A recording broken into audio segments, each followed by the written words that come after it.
سلام بچه ها، چطورین؟ خیلی خیلی خوش اومدید به این ویدیو. بچه ها از امروز به بعد دیگه ویدیوهای چرت و پرت تو کانالم گذاشتم و ول کنین دیگه، بچسبیم به این ویدیوهایی که خودم میذارم.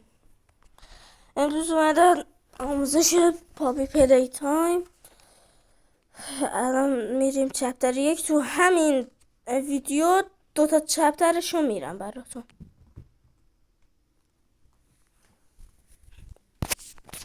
و اینک چپتر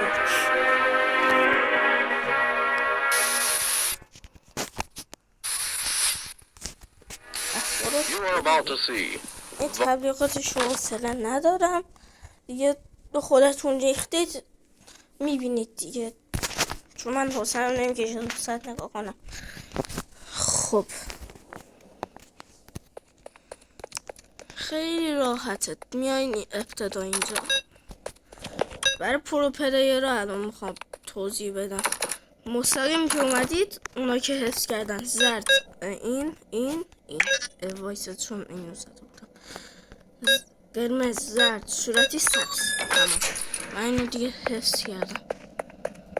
اینو برمیداریم. خوش نمیشد رد کرد خدایا.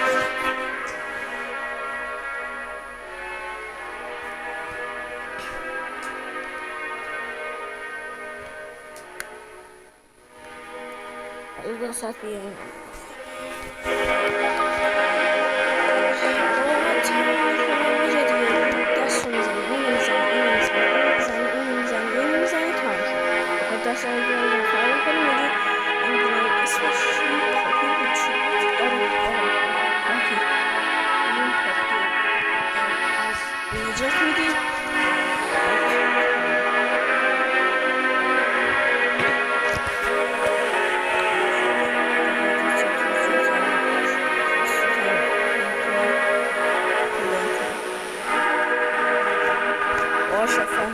در واکن دیگه.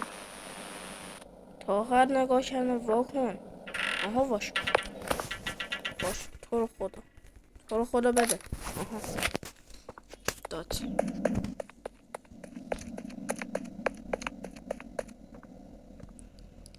خب اینجا رو میزنی، این چیز میشه، میداری. حالا میری تو تله.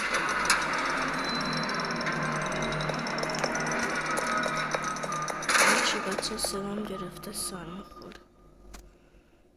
اینجا رو میزنی. خب اینجا کلید میاد، میداری، میای اینجا.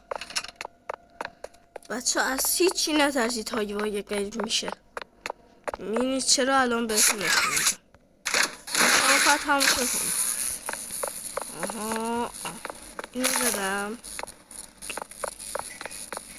خب حالا هایوای اونجاستی که داریم میبینی. حالا من یکم میام اینجا. هایوایی در واقع تلپورت میکنه. یه جورایی تو داستاناش گفته یه جورایی از یه میانباری میره. آقا این تلپورت کرده، ما دیدیم. خب حالا دستش اونجا چی کار میکنه؟ دستش مثلا میکشی یوهاها، ما ترسیدیم.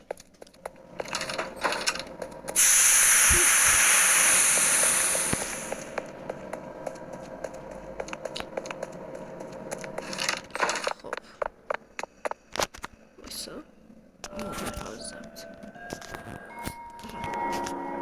خب از این پله بالا میری.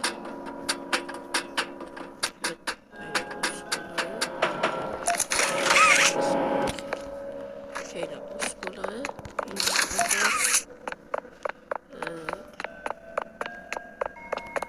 نمیدونم